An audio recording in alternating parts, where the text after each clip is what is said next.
This week on Quality Digest Live, achieving better ISO 9001 certification through partnership. Plus, why understaffing leads to poor quality. That and more when we come back.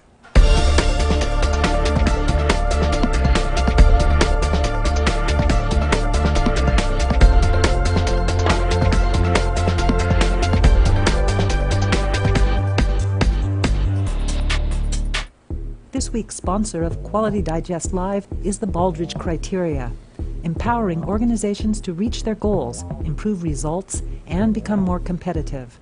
Get your copy today at the Baldrige website. Welcome back to Quality Digest Live for March 28th, 2014. QDL is your weekly look at who and what is making the news in the world of quality. I'm Mike Richmond, publisher of Quality Digest. And I'm Quality Digest Editor-in-Chief, Dirk Ducharme. I want to show you something. Christopher, you can maybe put up that first slide. Okay. It's a bike. Well, no, not really. It's a 3D printed bike, an Empire MX6 mountain bike, to be exact.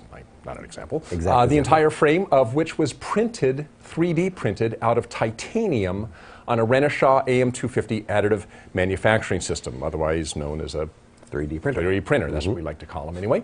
What's interesting about this is not so much that it was printed, because 3D printing now is becoming pretty ubiquitous, even in manufacturing, but actually in some of the novel approaches used that take advantage of 3D printing. So first of all, and this is actually, to me, the most interesting part, the original CAD design was one through software that does something called topological optimization. And basically what that is it tweaks the CAD design in such a way that material is moved from the areas of low stress until the design is optimized for the load that it's being created for. So in other words, the software can go through there, it can look at the design, you specify what kind of loads have to go on this portion of the bike, for instance, in this example, and the software goes, you know what, you don't need material here, or you don't need as much material here because that material isn't contributing to the load-bearing characteristics of this portion of the bike. So you can get rid of that. Or you might even change the geometry of a part a little bit in order to do better support with less material.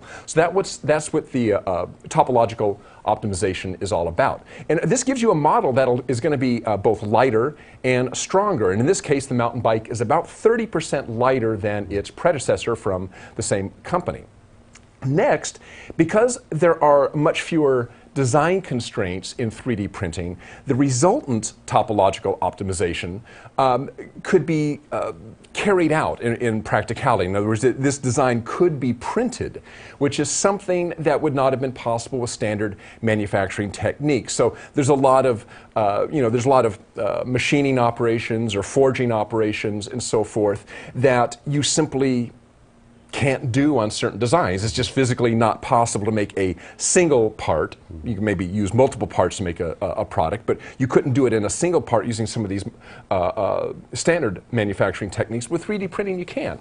So finally, if we can put up this next slide, the entire frame of the bike was printed in one go. So a couple of really fascinating things about this. And if you're looking at the platform here, what you're seeing is multiple pieces of the frame on a single build platform on the 3D printer. So that means in one go, the 3D printer prints all the parts for the frame. Of course, then they're taken off the mold and they're assembled together. So one of the fascinating things about 3D printing or additive manufacturing is that you can make these really complex shapes and even entire parts, or in this case, kits of parts, with no more effort than really what it takes to print a simple part. It's just printing. The printer doesn't care what it's printing out. All it cares about is that it's printing. So whether you have multiple parts or one little part, a whole bunch of bigger parts, it takes roughly the same amount of time, maybe a little bit more time, but the setup certainly is all the same. And for the operator, it's no big deal. They hit a button and it prints this thing out. So really fast, like I said, about this titanium frame mounted in with the rest of the bike, reduced the weight of the bike by about 33%, which is, in a bike, is really significant. Yeah. And actually more interesting, it's a mountain bike, so the strength of the frame is a really critical component of it. So pretty interesting stuff. Yeah, the other thing That was from Renishaw, by the way. From Renishaw. Well, the other interesting thing about that story was, I think it was Empire Bicycles. Empire Bikes was the name of the company. Yeah. They're an English company, as is Renishaw. They stress in the end of this piece how much they work with local English companies, and they partner with them. They try to, if they can, to work through any issues that they're having. Renishaw, in this case, for the 3D printing. Interesting, because we're going to be getting back in kind of another way to partnership later on in the show, and I think this is just another example of how people are using partnerships to improve the process. There you go. So another good news item that we covered this week. In a boldly headlined press release, 3D Systems announced that they are teaming up with the White House to transform American manufacturing. That's right. Sounds good. This piece ran in Monday's issue of Quality Digest Daily. And according to the release, 3D Systems, UI Labs, and the Department of Defense are joining with the White House in a far-reaching project called the Digital Lab for Manufacturing. This lab will be something of a showcase. It's an applied research institute that will help develop, demonstrate, and deploy best-in-class digital manufacturing technologies within industry. Among those best-in-class technologies will be 3D Systems' Geomagic software suite of perceptual design tools.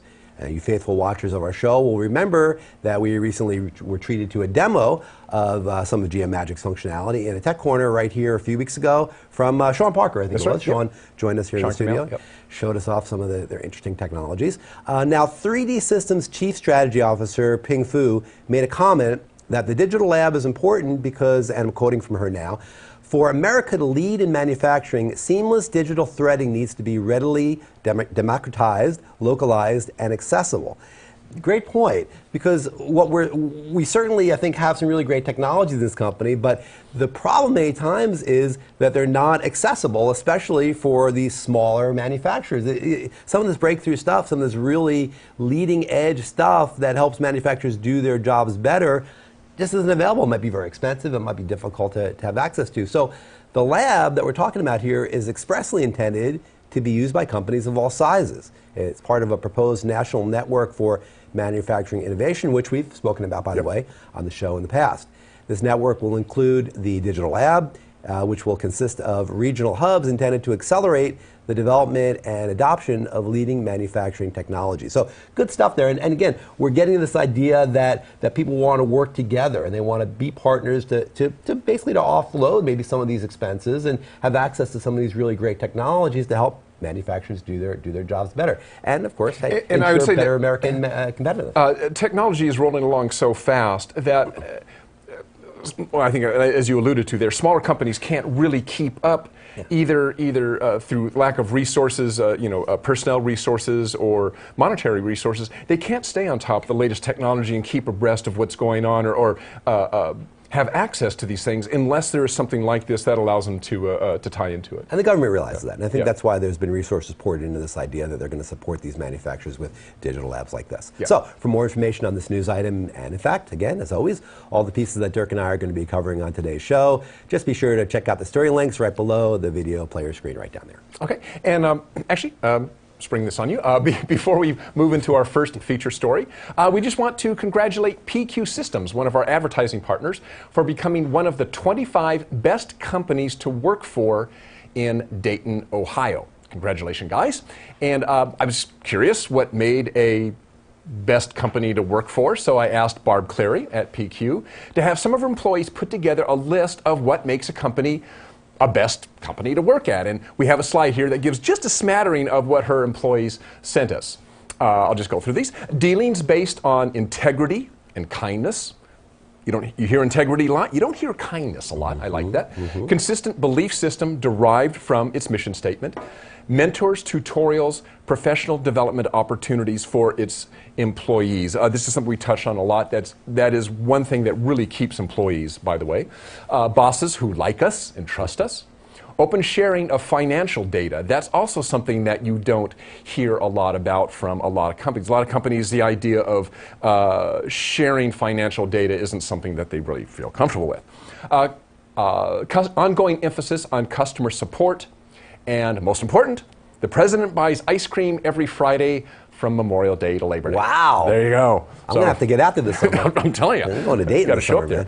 Well, that's good stuff, guys. Congratulations again to PQ Systems for being one of Dayton, Ohio's 25 best companies to work for. Yes. All right. Moving on to our next feature.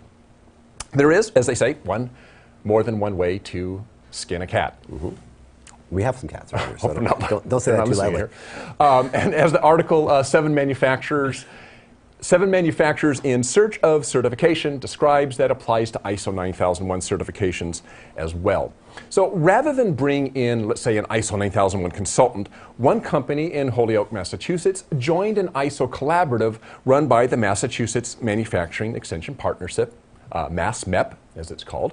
And the company, Universal Plastics, it's a family-run company of about 55 employees, and they specialize in custom thermoformed plastic. It's a process that converts plastic sheets into custom, and that's a key part there, and detailed products. Universal was one of 7 companies that participated in the first MassMEP ISO collaborative in March 2011. Now, there's several reasons that Universal went this route, and it's kind of outlined in the article. First of all, they looked at consultants. They brought in some ISO 9 consultants, 9001 consultants, and talked to them. And the problem is they just didn't like the consultant approach. They, when they looked into this, they found it just to be a bit too prescriptive. The consultant has a way to do it. The consultant comes in and says, "Well, do it my way," right? Then maybe you don't want to do it that way. I mean, for a lot of companies, if they just want to get a certificate, I'm not so much worried about the value add. Having a consultant come in and just say, "Do it this way," sure, why not, right? But if you're really looking for value add, you really want the way you implement your ISO 9001 documents and so forth to be something that fits and provides value to your company. Second, they were intrigued with the collaborative approach. And by the way, manufacturing collaboratives aren't that new, but this is the first example I've seen of using one for ISO registration. Everybody brings their experience to this collaborative. In this case, this collaborative had 7 companies, of which Universal was one. They bring their experience, they bring what knowledge they've gained so far in the process to these meetings, and they're able to learn from each other about maybe something they did that didn't work, or maybe something they did that did work. And it really increases the learning curve when you have other people going through the same experience with you from slightly different perspectives, because they're not all manufacturing the same thing. So they're able to gain some value from this that they couldn't do otherwise if they were just doing it on their own or even with a consultant. I mean, they don't have to reinvent the wheel, and that's kind of the main thing here. Don Moreau, the quality assurance manager at Universal, pointed out that 85% of processes are similar for most businesses, and the 15% that are different or unique is what's hard to address. So when they go to these collaboratives and you have all this different information sharing going on, you're able to get a different perspective on maybe the hardships that you're going through that you just can't see when you're that close to it. Or in some ways, it's kind of like trees. People are trying to solve the same problem. Trees, T-R-I-Z. I was going to say. T-R-I-Z, not trees, the green kind. Where you're using a similar problem in a different context. And when you learn how people solved it, sometimes you glean something from that, and a collaborative process brings that as well. The third reason Universal liked going to an ISO 9001 collaborative is the amount of time that it took. It was 1 day a month for 7 months. And so, therefore, it required a smaller commitment of time. This made it manageable and easier to stick with. Moreau also pointed out that being part of a group and having that peer pressure kind of leads you to do your work. I mean, you're going to have this meeting. You have kind of your to-do list. You're going to get that done because it's not your own workplace. You have these people who are kind of counting on you 1 day a month to show up and having done your homework, right? And so this kind of contributes to having the participants really be motivated. So I think the whole thrust of this whole thing is that when you have a collaborative process, the main part that comes out of it is kind of this contribution that everybody gives to the whole, and also this accountability that goes on when you're going to a meeting with essentially peers, but peers from other companies. You don't want to be the company, you don't want to be the guy from the company that's going to be the slacker, right? Because you're kind of representing your company when you come to these meetings, right? Yeah, exactly. And there's a lot going on with this. I think that really works, particularly from an ISO 9001 point of view. Yeah, there's a lot that underlays that supports that in a lot of different ways, and I think it's really effective. When I read the story, it reminded me of a story we ran a few weeks ago from Dan Nelson. Does ISO certification remind you of spoiled milk? And right. because they talked about this idea of the consultant consultant-based approach. And in that article, Dan talked about the idea that the one-size-fits-all doesn't work. And many people, the spoiled milk analogy was like, well, you have to smell it for yourself to know that you don't want to drink it, right? So he says, well, ISO certification, a lot of people say with ISO 9001, well, it's lousy, it's hard to do, I didn't like it didn't bring any value, but you got to do it. So we did it, here's how we did it, you can do it too the same way. Right. It's very different from what we're talking about here in this Mass Enough story, where it's much more supportive and collaborative, where they look at it from a value add perspective, like you said, and that's the value of doing ISO 9001 certification is to improve your company. We say it all the time, right. Not just get that certification on the wall. So there's different ways of doing it. I'm not saying consultants don't have value, but it's a different approach that Mass Enough is talking about here that is very valuable, especially for a small company like this company. And by the way, just a tease, we're going to have I think maybe next week, a great article from Miriam Boudreau. Mm-hmm. Yeah, it's going to touch on auditing an ISO 9001. I just put that out there as a tease because it's going to be an article that's really going to, a lot of you are really going to relate to what the auditors make you do with your ISO 9001 documentation. So keep your eyes open for an article from Miriam Boudreau coming out next week. Always like hearing from you'll Miriam like it as well. Good. All right. Well, another article we covered this week came from a good friend of ours, Umberto Tunisi, called "The Real Problem with Understaffing." That ran in Monday's issue of Quality Digest Daily. You see it right there, Umberto Tunisi, "The Real Problem with Understaffing."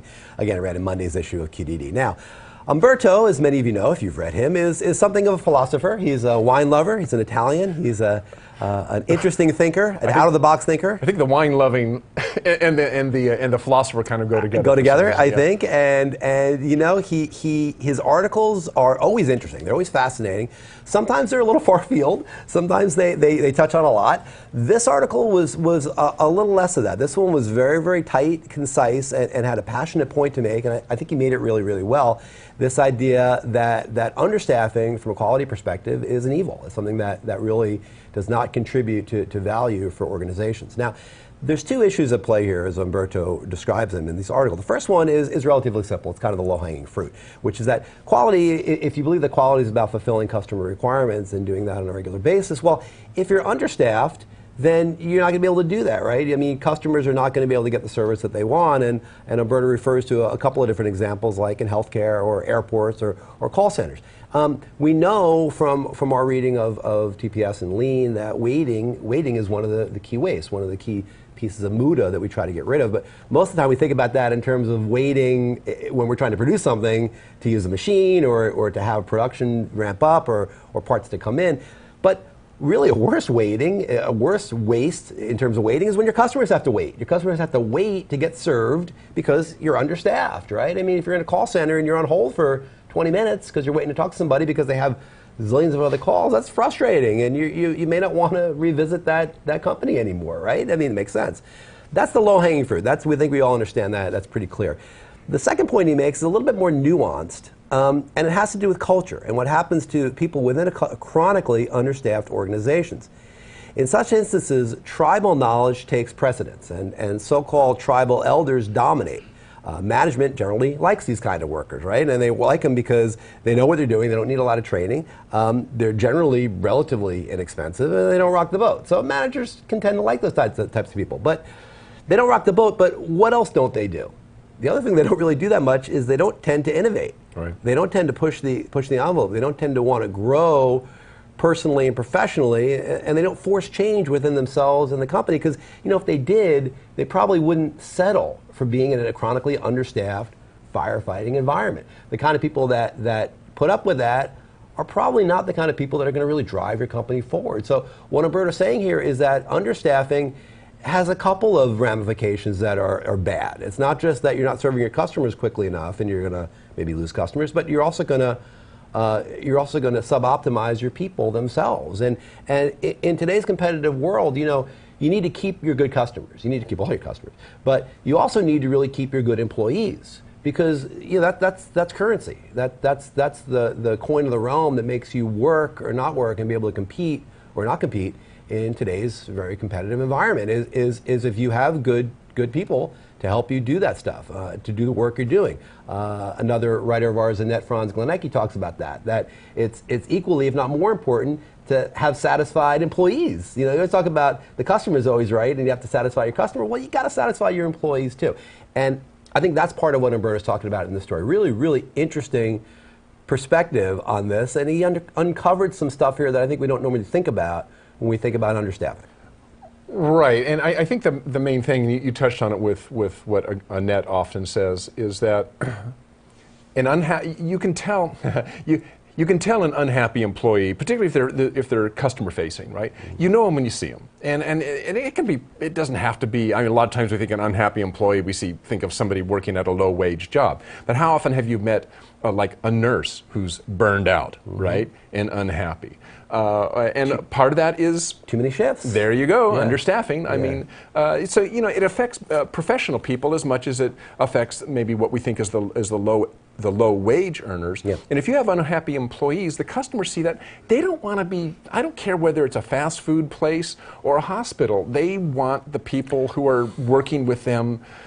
You want to at least feel like they're enjoying being around you, or serving you. I mean, they care. They care about your experience, and it's hard for people to care when they're worried about their own place, their own job, and the fact that maybe they have too much work. It's a complicated issue. There's a lot goes into it. But check out this article from Umberto. Again, all the articles we're covering on today's show, you're going to find right below the player screen right down there, and you can check that out and read it at your leisure after the show. Okay, there you go. We're going to turn now to our tech corner. We have a good tech corner. We always like doing tech corners like this when we bring a guest into the show, into the studio. And in this case, we have a really good one with our good friend Rob Bellinger. And Rob has come down, gosh, Rob, I think it's been about 4 or 5 times now to our studio here and our old studio back across town. So I think that this particular tech corner, I think that we have a slide. It's the Olympus, there it is, the Olympus Stream image analysis, what was it there? The image analysis software, yes, thank you. And we're going to throw it now to Dirk and to Rob, so take it away, guys. Thanks, Mike. Yep, once again, Rob Bellinger from Olympus is in the studio with us today. So today we're looking basically strictly at a software product, right? Yeah, this is our Olympus Stream image analysis software. This software program can be a base version for just image capture on any kind of microscope system. It can do standard measurements, have calibrated images, database those images, create reports in the standard format. I'm going to go through a couple of those things in the software and show some of the more advanced stuff in our solution modules. Okay, as well. and as we touched on, this is strictly for material analysis. And that's the market for it. I mean, mostly, yeah, material analysis or just imaging, microscopy imaging as well. So, in the database. The software comes with a standard database. The database can be at enterprise level to cross the entire company and manage all different types of microscopes or imaging workstations and such. Or it can be just the standard database on the local computer where you manage your images and you can keep track of them and search them very quickly and easily. So the way our software is laid out is in a tab format across the top. You have databases, the start off tab to get your position and where you want to save your images or load images from. Acquisition tab, this is strictly for capturing images and working with them and performing image enhancements on the fly like HDR imaging that's built into the software. You can simplify the layout very easily with some of the tool windows features like this one here, just capture a live image, walk someone through taking the picture, performing a measurement, and saving their images out. These can have many more steps, but can be guided to make it simple for operator interface. Okay, obviously we're looking at a stored image here. Stored image here, yeah. Okay. And so once we capture the image, we would move to the processing tab. Processing tab is just that. You're going to process your image. You might want to do your manual measurements. We have the capability of doing all kinds of different point-to-point manual measurements, area measurements, and even in complex systems that have motorization, you can do stitching and three-dimensional imaging and measurements in here as well. All of these measurements can be exported, saved to the database, put in Excel, put in PowerPoints, all from our software interface. And you can do you can set up to do multiple measurements, like step through multiple measurements, that sort of thing as well? This is the manual interface, so this would be, as you take the measurements, it records them. Our solution module, we have some more automated measurement capabilities I'll cover. Down below here, we do have the ability to modify your image, put text boxes, pointers, and all that kind of stuff. So it's a real good imaging software suite. And it'll help you document it and so forth. Document it, put scale bars on it, text boxes, that kind of stuff. As you go through the more advanced features of the software, that's when we look at our solution modules. The solution modules are customized to the software for the customer's needs. They're not going to have every module. It all depends on what the customer is looking at and imaging on, what kind of material and the solution that's going to fit their needs. So some of these include grains intercept and planimetric for looking grains analysis on metal surfaces. We have layer thickness measurements. This is for cross-sectioned layers, and you want to do a measurement of the thickness of the layers. It can be multi-layers. Okay. Cast iron and inclusions. This is for more metallurgical such. Cast iron, you'd be looking at your graphite size. Inclusions is inclusions in steel mostly. So you can count and size inclusions. Throwing power is more of our semiconductor, looking at circuitry and a throwing power measurement off of that. Porosity, phase, and particle distribution, these three here are all counting, particles and phases from each other, either sizing them by their distribution, doing phase analysis on how much percentage they are compared to each other, or counting the porosity inside of a metal. No, so you've got a lot of metallurgical modules. Yes, yep. Special modules in here. Is the market for this mostly metallurgical or also life sciences, or where does this software go into usually? Sure, this software is driven and dedicated for industrial solutions, so metallurgical mostly. Olympus offers an entirely different life science suite of software that has its own different solution modules for that, cells imaging and certain things like that. But this is driven for metallurgical, semiconductor, electrical, medical device, kind of parts measurements and all that kind of stuff. And that's what these solution modules are driven towards. I mentioned earlier the automatic measurement. I actually showed this on a previous show. This has the ability with motorized staging on your microscope to do automatic measurements and step through those measurements and capture them based on like pattern recognition. Coating thickness is our last solution module. Coating thickness is like the picture we have on the screen here, where you're doing, they call it collet measurements, where they take a ball grinder of a certain diameter and grind through layers, and you want to measure the thickness of those layers. So the way that works is you have this ball grinder, and obviously it's a tool. Yeah, it's going to. If you were to look at a cross section of this, it would look like it'd be U-shaped. It'd be concave, right? After it's been grinded, yeah. So without having a cross section, you can grind down through and see the different layers and take a measurement. So got it. I kind of want to show the solution module and how they are interface with them and how easy the solution modules are to use. So I'll go ahead and run through this one, the coating thickness. It is set up to where you have instructions at the top. They're very large button interfaces, and you kind of walk through the steps. It guides a user on how to perform the measurements or how to make the next adjustment to any of the filters. So you can get different image sources. Once you select that, you walk through, you can insert sample information, detailed comments in your solution module, make the selections of the different types of materials that you're using, make sure you type in the ball size for this solution module. Critical bit to know. Yep. And when you hit next, you physically come out here and interact and take the measurement. So it's saying measure the diameter of the outer contour. So we can come out and take the 3 points of measurements of this outer contour. And then as we go through, we just take the inner layer and the next layer. Okay. And when we're done, since we defined that it had 2 layers, it's going to give us our coating thicknesses. Now that we have the information, what is it going to do with it? It's going to let us either generate a report, generate a workbook. All of this information can be exported out to Word, put into a PowerPoint right from our software with the add-in module. You also have the database where it stores all the information. So when we're finished, you can see that a workbook is generated with the measurement values, and we also have all of the information generated out to Microsoft Word. Can you zoom into that or make that picture bigger? Yeah, absolutely. Let's just do page width. There we go. So you can see the overlays put on there, scale bars, everything's. Also, the results of the measurements are there on the screen as well. Results at the top and down here at the bottom, the individual layer thicknesses. And is this modifiable? Is this report modifiable? The templates are customizable, of course, and they're just templates in Microsoft Word, so they're very easy to customize. Okay, sure. And so you put your logo at the top or whatever you want to do with absolutely, it. Yep. Okay. You have the very first page typically is where, you know, a logo could go in the header. You just modify it the way you templates. need. Yep. Okay. Yep. And they just load in from our software, and our software has a direct interface into Microsoft Word. Once you create this, again, goes right back into the database and saves the Word document for you. Okay. And this is obviously we saw this on stored image. This will work with an actual microscope and work with live image as Absolutely. well, right? So one of the image sources in all of the solution modules, you can do multiple image saved from the database and load in 100 of them and do batch processing. Okay. Or you can do one image at a time right from a live image.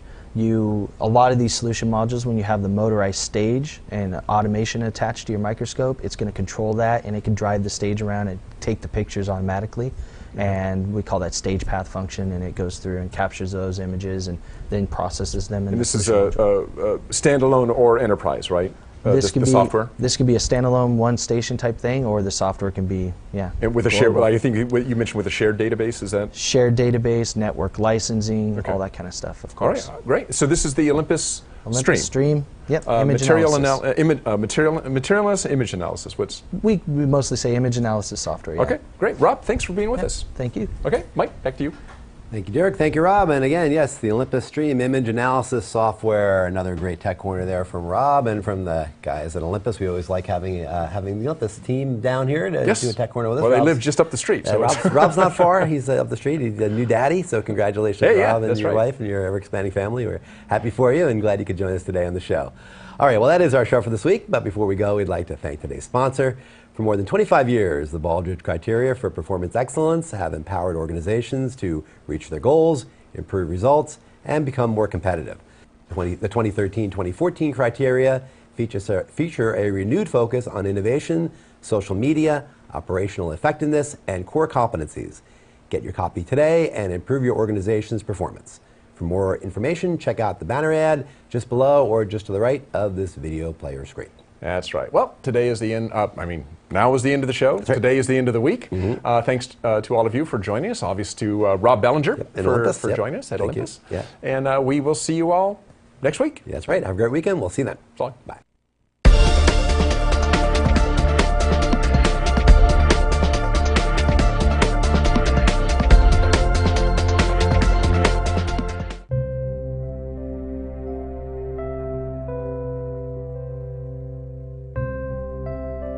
Understaffing.